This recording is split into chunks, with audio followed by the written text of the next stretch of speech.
So for today, magluluto tayo ng beef broccoli and nag-prepare na ako ng bawang. Ayan. And minins ko lang siya. And then sibuyas. Ganyan lang din. Tapos ang broccoli, 2 ulo 100 dito sa amin. Ayan. Tatanggalan lang natin ng dahon.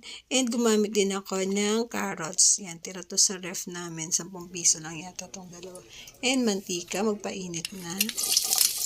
Sibuyas. Tapos, pag medyo tostado na yung sibuyas, ilagay na natin tong garlic. Ayan. After that, ay ilagay na tong beef. Tapakat yung ginamit ko dito. Kinutsa ko lang siya. Tapos, hinayaan ko matuyo ng konti. After that, nilagyan ko na ng beef cubes, tubig, tsaka oyster sauce.